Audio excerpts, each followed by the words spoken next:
your work, you've gotten into the routine and you've kind of like started slacking off a bit. We're good? We're live now?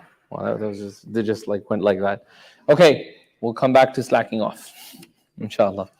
طيب بسم الله الرحمن الرحيم وبه نستعين والعاقبة للمتقين ولا عدوان إلا على الظالمين ونبينا محمد وعلى آله وصحبه وسلم.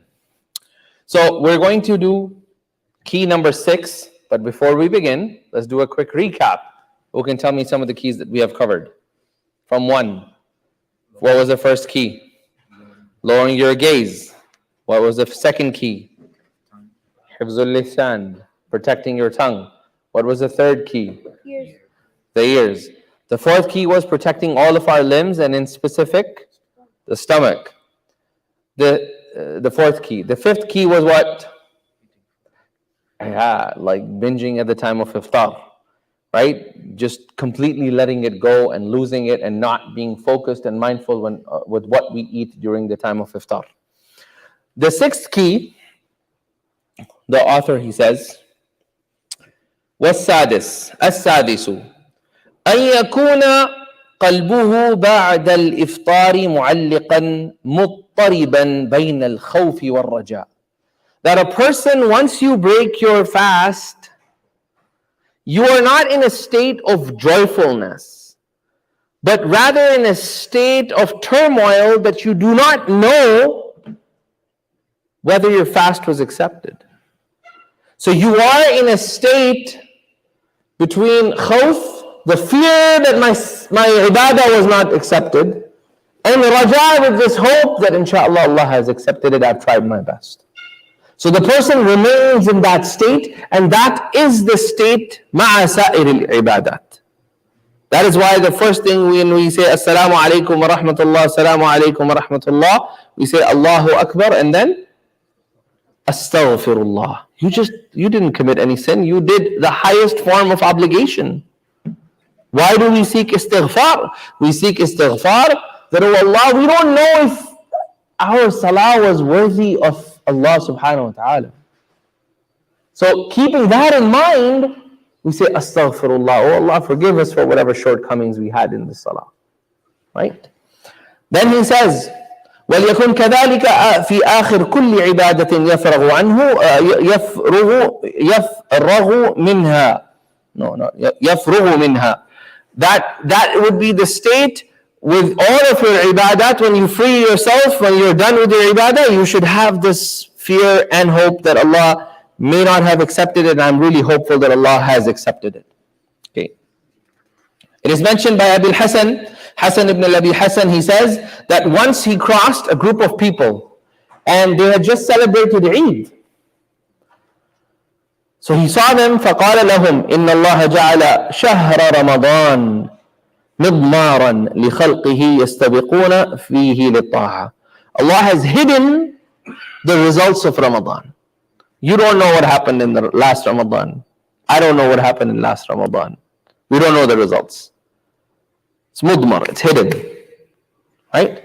So, whether you were the ones who were so obedient to Allah, sabaqt, أو تأخرت, or you were from the ones who did not really do as much, that Ramadan was probably not your best Ramadan. The results were hidden. So he says, Al-Hasan, he says, فَصَدَقَ أَقْوَامٌ فَفَازُوا. There were a group of people, we know that they were victorious and they passed and they became victorious and they were successful. وَتَخَلَّفَ أَقْوَامٌ فَخَابُوا. There was a group of people, تَخَلَّفَ. They did not fulfill the commands of Allah. فَخَابُوا. So they fell short and became losers. فَالْعَجَبْ كُلَّ الْعَجَبْ لِلضَّحَّاكِ اللَّاعِبِ فِي هَذَا الْيَوْمِ. It's really funny to see all the joy and laughter on the day of Eid, and you don't even know whether your Ramadan was accepted. أَمَا وَاللَّهِ لَوْ قَدْ كُشِفَ الْغِطَاءِ. He says, if Allah only lifts the veil, right? لَوْ كُشِفَ الْغِطَاءِ. Let's say if Allah lifts the veil on the day of Eid, your net score of Ramadan written on your forehead. How many people are we going to hug and say Eid Mubarak? Not a lot. لَاشْتَغَلَ الْمُحْسِنُ بِإِحْسَانِهِ. The one who got lots of reward, he would act even more. He's like, Allah is accepting my ibadat. I need to do a lot more. Right? And the one who fell short, he may take the negative route and say, I did so much for Allah and Allah never accepted anything. Why do any of this? So there is a ni'mah in both. Right? There's a ni'mah in both for people. And Ahnaf ibn al-Qais, he says, أنك شيخ كبير وأن الصيام يضعفك. You're a very, very old man. Why do you fast in this old age? The fasting is going to weaken you. So he says, إني أعده لسير طويل. I am preparing myself and my body for a very long journey. والصبر على الطاعة, and being patient on the ta'ah, i.e. this fasting, being patient with the pains and the struggles of fast, أهون, it is much easier for me than الصبر على العذاب. I rather be patient and be patient on a little bit of ta'ah, but I do not have the capacity to be patient. I fall under other things. I don't know. We're insan, right? We don't know what will happen. So then in the khulasa, he says, the last page is the khulasa, he says, فَمَنِ اقْتَصَرَ عَلَى كَفِّ الشَّهْوِ الْبَطْنِ وَالْفَرْجِ وَتَرَكَ هَذَا الْمَعَانِي فَقَدْ قَالَ فُقَهَاء صَوْمُهُ صَحِيحٌ. One can say, you know what, all of this that we have talked about, none of the fiqh books cover. Fiqh books don't talk about it. As long as I stayed away from the two main things, protected my stomach from any haram, any halal entering, and protected my private parts, so sahih, my fast is correct. And if you ask a faqih, somebody who is going to be in the element of the technicalities of whether the fast was right or wrong, you will say صومك صحيح. فاعلم أن الفقهاء الظاهر يثبتون الشروط الظاهرة بالأدلة. All the fuqaha are concerned about is your physical ibadah, your physical part of the ibadah. But the ulama of tarbiyah and tazkiyah, they're concerned about much greater concepts. That is just an apparatus. You can have the right tool and hammer and pliers and screwdrivers, but if you don't know how to use them, you could do a lot of damage too. And that's what that's why the ulama of tazkiyah come and they tell you how to utilize this tool of fasting to benefit you in the long run. Then he says, and this is I hope that I'm able to explain this because it's written in a very difficult way in Arabic. وَأَمَّا الْعُلَمَاءَ الْآخِرَةِ فَيَعْنُونَ بِالصِّحَّةِ. So when the ulama of akhirah, when the ulama that are concerned about akhirah, when they say the word sihha, your fast is correct, they are only concerned about one thing, that Allah has accepted your fast. My fast can be technically right, but not accepted. The ulama of akhirah, they're concerned about the fast technically right, but for them, is your fast okay? Is your fast good, sahih? Equates in their language that did Allah subhanahu wa ta'ala, did He accept it? And if He did, sawmuka sahih, your fast is good. And what do they mean by qabul? Now this is the part that I wish I can explain inshallah. وَبِالْقَبُولِ الْوُصُولِ إِلَى الْمَقْصُودِ. What do we mean that Allah accepted my fast? It means that I reach my destination. وَالْمَقْصُودِ مِنَ الصَّوْمِ. And what is the purpose? I reached the purpose. I reached the destination. What is the destination of purpose of fasting? التخلق بخلق من أخلاق الله. That I am able to adorn myself with some of the characteristics of Allah subhanahu wa ta'ala, in specific as-samadiyya, that Allah, as-samad in Arabic language, it refers, the word samad, Allahu samad refers to something that does not have la jawfa lahu, it doesn't have a hole. So what we're trying to do with fasting is we're trying to at least get to this level that our stomach does not control us. It's as if this hole, that stomach in our body doesn't exist. That's what you're trying to do with fasting. That's the maqsood. That fasting becomes, food becomes irrelevant. You become like Maryam alayhi salam. She was not a Nabi, right? A person walks in, where did you get this food from? Anna laki hada. We read this in the Quran all the time. She was not concerned about food. She was only concerned because she had mastered the art of not worrying about her stomach. Then Allah takes care of you. Anna laki hada. Where did you get this food? Qalat huwa min indillah. Allah sent the food down. She was just like you and I. She's not a Nabi. She's a salih, pious woman that mastered this. Then the second part, وَالْإِقْتِدَاء بِالْمَلَائِكَةِ, and we want to be like the angels. Because the angels, the ulama, they say that there are three types of uqala. There are three types of intellectual beings. Insan, what's the second? Jinn and angels, malaika. Insan and jinn, we have shahwa. We have aql and shahwa. We have aql and desires. The angels, they only have aql. They have aql, they have intellect. Right? That's why they asked Allah subhanahu wa ta'ala a question. Right? Why are you creating? أَتَجْعَلُ فِيهَا مَنْ يَسْفِكُ الدِّمَاءَ? Are you going to create in this earth somebody that's going to bloodshed?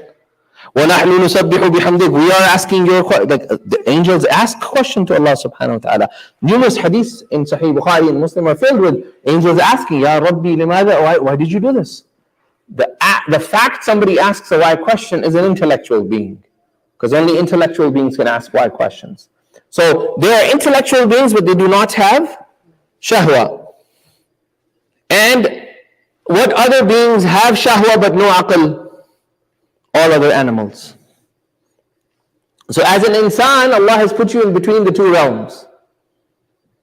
Allah has given you aql like the malaika, and Allah has given you the shahwa like the bahaim, like the animals. Your task is to be able to use your aql to control your desires. That's the task. The more your aql is able to control your desires, the more you become like angels. The less your aql has, your reason, your intellect has control over you, the more you become like animals. Today we live in a society that is very hedonistic. Everything is about baha'im. We're just forget. And there are things, if you ask them, does it make sense? Like they have reached to a point where many of their desires and how they want to fulfill doesn't even make sense to the aql. Because they have become literally like animals. So Allah subhanahu wa ta'ala, so the author over here, he says, وَالْإِقْتِدَاء بِالْمَلَائِكَةِ, and we want to be like angels. وَالْكَفُّ عَنِ الشَّهَوَاتِ بِحَسْبِ الْإِمْكَانِ, that we're able to protect ourselves from these desires to the best of our abilities. وَالْإِنسَانُ رُتْبَتُهُ فَوْقَ رُتْبَةُ الْبَهَائِمِ. Insan is higher than an animal. لِقُدْرَتِهِ بِنُورِ الْعَقْلِ عَلَى كَسْرِ شَهْوَتِهِ. He has the aql to be able to fight his desires and kill it. وَدُونَ رُتْبَةُ الْمَلَائِكَةِ لِإِسْتِعْلَاءِ الشَّهَوَاتِ عَلَيْهِ. So if that person, he's not able to control that and he allows the shahawat to take over, فَكَوْنُهُ مُبْتَلِيًا بِمُجَاهَدَاتِهَا.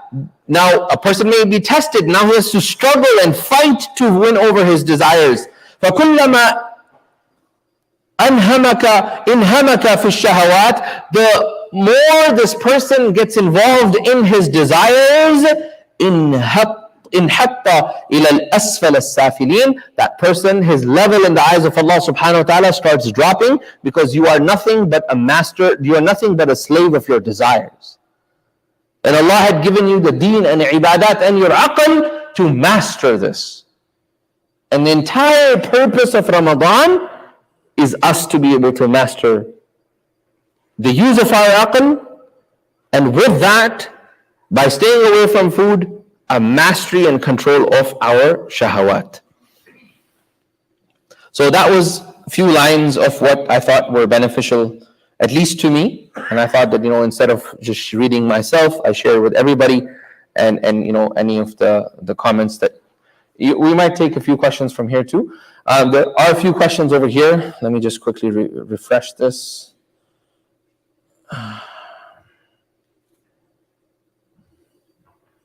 Okay, first question. So first question is that anything that you're doing for your family, right? Any of those things that you are involved in, any schedules that you have, if you treat them with mindfulness in the month of Ramadan, such as you're slacking off on your job.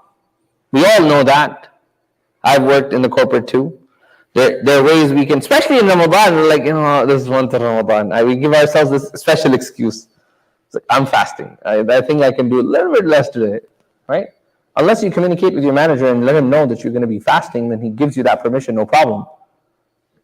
But in Ramadan, you should be even super conscious and more conscious about this. That this is the month of Ramadan, and I want to put my best for, your managers and everybody where you work at, they should come back and say, man, you should keep fasting all day because our productivity went up. You should fast all year round. Because if I have 10 Muslims in my firm, out of the 15 staff, 10 Muslims, my productivity, my sales went up, everything went up. Right? That should be the case. The next question. Is there any plan to have Dawr Quran or deeper understandings of at least one surah, since youth come in large numbers, but their sole purpose is to do 4 and 8 rak'ah taraweehs? Most of the older people also have that purpose. Just saying, it's not just the youth. Taraweeh, and then they socialize. How can we make them socialize in terms of learning? Encourage them to purpose volunteer and make this Ramadan the best one ever. I don't know what happens here in Ramadan. So if I give you a suggestion, it could be completely off of what happens, but most masajids have this challenge, I would say, that what do we do with the youth in the month of Ramadan? And I think one of the best ways to do that is to offer structured, productive activities. They are going to go around, they are going to have other things. The time is short, we don't have enough time to plan those things now, but in our masajid, like in the masjids that I have been involved in, we've had youths, for example, instead of the youth going somewhere else to have coffee, have a coffee set up, like a portable booth or something, and they have like drinks and coffees that are served to them, having productive documentaries that they're watching together, some form of an activity that they are doing which is occupying their free minds. Okay, I walked in today. I know there were a few of the brothers that were there. I stayed here from Maghrib to Isha. Anybody else was there with me with Maghrib to Isha? In the masjid, somebody was there? Nobody. Today everybody left, mashallah. So I was there, and like I walk in that one of the rooms, and like there's an entire wrestling going on. And this guy's got one kid in a chokehold, and they're like literally, and I'm like, I open it, I'm like, what are you guys doing? It's like, wrestling is sunnah, Sheikh. I'm like, yeah, but like you can't chokehold another brother, like it's sunnah, but you can't do that, right? So that happens in the lack of proper structured activities. So moving forward, inshallah, we are at, this is Ramadan, but moving forward, we will have a lot more structured activities that would come forward. In Ramadan, I'm not sure if there's going to be much happening because I'm new here and we don't have much time to put into something, but we'll definitely think about it, whoever gave that suggestion. You talked about wird, adhkar after Ramadan during the Fajr time. It's hard for a woman and high schoolers to come at that time, especially all those who are living far from the masjid, but would like to benefit. What can be done to maximize this approach? Okay, this is an easy question. So every single one of us, we can afford to buy a small Bluetooth speaker. There's a Women's Day sale going on right now in Best Buy. You can get it on a good price. Right? I just got a flyer about it. So if you go there, you can get it for like 50% off. Some nice, good speaker that can have, or if you have an Alexa or any of these things, Amazon, Alexa, or what's the other one? Google Nest or something, Google Home. So all you want to do is you go to SoundCloud or YouTube, And you can find all of these adhkar al-sabah, these words that are all recorded. Right? The one our family prefer to do is wird of Imam Nawawi as well as wird al-Latif. We do those. There are beautiful recordings of those. We just play them. It has adhkar al-sabah, it has durood, it has the dhikr of Allah.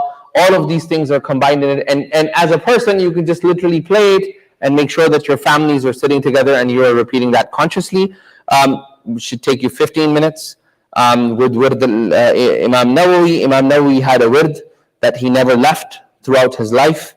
Wherever he went, wherever he was, he always kept that wird going. Many of the fuqaha and the anbiya, many of the fuqaha and the ulama, they had different types of wird. Right? You can pick up any of those awrad, preferably the ones that have more sunnah, i.e. more ahadith based, more based on the adhkar al-sabah wal-masa from Prophet sallallahu alaihi wasallam. All of those are there. One of my favorite apps is called awrad. Jama of wird. It's called awrad. So it has beautiful wird because it has wird for sending salutations on Prophet sallallahu alaihi wasallam. You just play it and you can read along. It has wird of praising Allah subhanahu wa ta'ala. It has wird of istighfar. It has a wird of seeking forgiveness from Allah. And all of them are authenticated from all Sahih Hadiths, and they're all there, beautifully recited by two different reciters. You can literally play it, and while it is being playing, you can read along with it, and eventually give it 2, 3, 4 months, and you can pick it up. Right? For me, that is a beautiful app. It was a book, and then somebody turned it into an app, and it's a beautiful, beautiful book. It has Adhkar al-Sabah wal-Masa, it has morning, evening, dhikr, all of that. So that's one app. If you were to ask me which app would be a go-to app, because it seems like everybody's into apps here, developing apps. And he's like, oh, we have a Masjid Hamzah app. I'm like, mashallah, we have a Masjid Hamzah app. What does it do? It tells adhan times. Like I was like, it schedules, it does this, it tells adhan. I don't know what else it does, but I think just to start is amazing. But yeah, if we're gonna have apps, and we should definitely do it for a lot more things. There's a lot of questions here. So last 10 nights of Ramadan, how should we prioritize these nights in terms of spirituality versus socializing? You should not have any socializing in the last 10 of Ramadan. Like, you should not accept iftar invites in the last 10 nights of Ramadan. I'm being honest about that. At the level of spirituality and the degradation of our ruhaniyat, it has dropped so low, we can walk away 10 days without socializing. This is the time for each one of us to individually connect and focus on connecting with Allah subhanahu wa ta'ala, with dhikr, with tahleel, with tahmeed. I don't know what is the culture here, but like in the previous masajids, people don't leave the masjid. Last 10 nights, they come in for Isha, they stay all the way till Fajr, and they pray Fajr and leave. Right? If you can do that, you work from home, you have that flexibility, that's amazing. Because the last 10 nights are all about the last 10 nights. So you should minimize absolute socialization. One of my sheikhs, he has this mode. I even have this mode. I have this mode that is called Al-Asal mode. Like if you look up in my phone, it says Al-Asal, which means the true essence of your existence. So you know how you have don't disturb and stuff? You can customize these modes on Androids and in Androids, and I've been bugging him for Androids. He has to convert. Those of you that are Android, Brother Bakhir told me most people are Android over here. Allah guide you all to the path of Apple. Inshallah, I wanted to say that out there just to let you know. I love you all, okay? But may Allah guide you to the path of Apple, inshallah. The brother did not like the joke. He's like, no, this is not funny at all. I like my Android. So, having said that, the last 10 nights, you should have a customized setting of don't disturb. Allow your mom and dad, your immediate brothers, them to be able to contact you. Maybe your boss. Your boss is a good idea, unless you're taking off. And your wife, which was the boss, by the way, if you didn't get the joke. And then your second boss, which is your actual boss when you go to work. But other than those people, everybody else should not be able to get through you. And by the way, if you look at all the CEOs and people who achieve great things, it is almost impossible for you to get into their inbox or even to get to them. It's almost impossible. because they have made access so difficult because they're so focused on something very important for their lives. So yeah, you may say it's very extreme, but I think you have all the 20 days to socialize and plan it out. Do whatever you want to do, but the last 10 nights, focus on that. The next question. This question has like questions. So it's one entry, but lots of questions. So I'm going to summarize this. How can we make our youth to encourage to learn Arabic language, since there are many books from where we can great writers are benefiting just because they're not understanding? Is it possible for us to make an effort of a language course offered that the kids are learning Spanish, for example? Can't they learn Arabic like that? I think that is a possibility. That's definitely doable, Arabic language. But I think more than Arabic language, so many people I know are doing Arabiya Bayna Yadayk, or they're doing the Medina books. And when I left for Saudi to learn Arabic and to learn ilm, I came back 10 years, those people were still on Medina books. Okay? Because if you do not have a purpose of why you're learning Arabic, you will never be able to achieve it. So the most important part is why you want to learn Arabic. And the type of grammar that you're learning, the person is like, I want to understand Quran. For you to be able to understand Quran, you don't need to learn all that grammar. That is, if you're going to do grammatical analysis of that, inna alladhina, inna harfu nasbin, alladhina, ism mawsul, fi mahal nasb, you're going to do all of that grammar thing, bismillah. But for an average person, you ask most of the average Arabs, they can't do, if you ask them to do an Arab of jumla, إذا جاء الشتاء اشتدت الحر برد. You ask simple sentence that when winter comes, when winter comes, it becomes really cold. This simple sentence, most Arabs, they cannot do the Arabic grammatical analysis of them. What we need to focus on is building our vocabulary in Arabic. And if you are from India and Pakistan, you have done 70% of the job, because most of your language is built on Arabic. Right? If you're from India, Pakistan, and those countries, most of your work is done, because most of the Quran, if you're going to recite, I can tell you like, oh, this is Urdu, like all these words I found in Urdu and Hindi. So you're already good. We need to start focusing on building vocabulary. Okay? The next question, I know and appreciate many people who are making efforts in different areas, but there is no structured program doing whatever these kids are doing. I know about YM Group, and alhamdulillah, they're doing a great job. This is only a socialization, and I don't mind our kids hanging out once a week, which is needed, but can we have some structured programs for them amongst socialization? And then the person talks about, again, language and learning. Assalamu alaikum. Since there is usually a difference of opinion between start of Ramadan, how do we do our estimation? So, if you are following Masjid Hamzah, you follow this masjid. When they start, so the odd nights, Laylatul Qadr, all of this discussion, is it 27th because the moon was sighted by these people? We are following calculation. No. You are part of this masjid, your 27th night is the night, the 27th is for this masjid. If you're part of another masjid and they followed calculation, those are all valid opinions of calculation. If they follow calculation, let's not fight over that. Okay? Worship the last 10 nights, you'll get 27th. Whether it is on the 28th on their day and 27th to yours, or 26th on your day and 27th on theirs. Focus on these last 10 nights, and inshallah you should be able to get the 27th easily, rather than getting into the details of all of these things. If we do something which can spiritually break our fasting, like looking at the opposite gender or backbiting or gossiping, does that technically break our fast? It does not. That spiritually breaks you from the rhythm of your journey of rising above the animalistic state that Allah has developed, kept in us. Right? We could be angels-like or animal-like.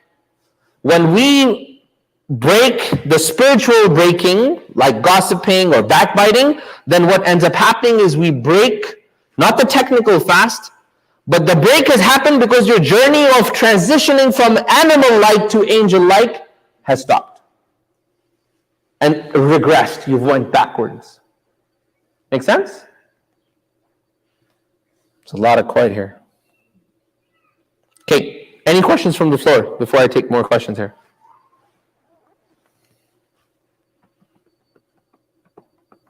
MashaAllah, everybody understood everything.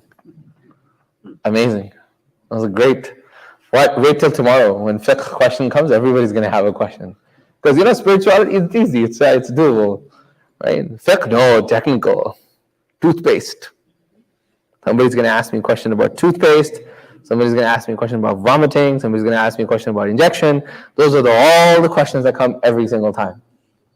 Okay?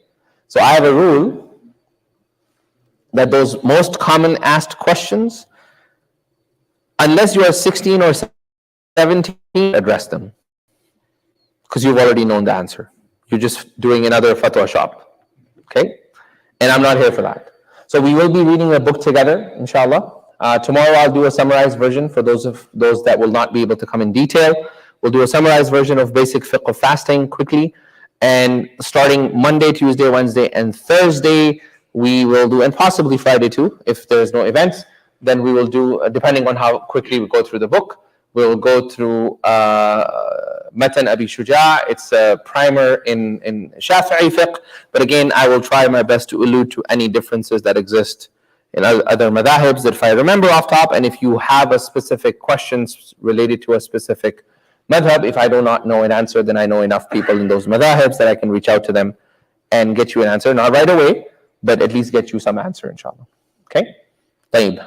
Last question over here and we'll stop. If we spiritually correct ourselves during Ramadan and get back to the old ways after Ramadan, do we fall into the category of hypocrites? No, you don't fall in the category of hypocrites, but you definitely would fall in the category of those people whose Ramadan was not accepted because of the hadith of Prophet ﷺ. Right? That whosoever enters Ramadan and he comes out in a worse state than he entered in. Right? And he was not able to get his sins forgiven. When Rasulullah was going up on the minbar, remember that hadith? Right? He said, whosoever got Ramadan and he was not able to get his sins forgiven, then destruction be for that person. So may Allah protect us from that. It's a very severe thing. And if Ramadan leads us further away from Allah subhanahu wa ta'ala, then that is definitely a moment of reflection for all of us. We need to be really, really scared about that. That coming into such a blessed time where Allah subhanahu wa ta'ala's generosity is outpouring in every single aspect, and yet a person finds somehow a way to run away from Allah.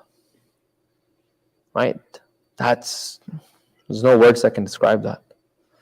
May Allah protect us from that, inshallah. I have one quick... Where's your danda? You're here, okay, I'm good. I better behave, okay, inshallah. Did I not, correct me if I'm wrong, isn't there a hadith that a human being, a believer, will be happy twice in the dunya and the akhirah, when they see the face of Allah subhanahu wa ta'ala and when they break their fast? Yes. So if it is a happiness breaking the fast, then why is the author saying that after breaking the fast, the dunya is falling down on you? I mean, you are so much overtaken by was my fasting was accepted or not and all that stuff. But it is a happy occasion. Yes. It's a hadith actually. So hadith of Prophet ﷺ said, للصائم فرحتان فرحة عند لقاء ربه وفرحة عند الفطر. Okay. Farha and mizah are two different things in Arabic language. Farha is this joy that a person feels that Allah allowed him to complete an ibadah. Okay. Now, what the author is saying is you should not rejoice. You should not be in a state of rejoicement.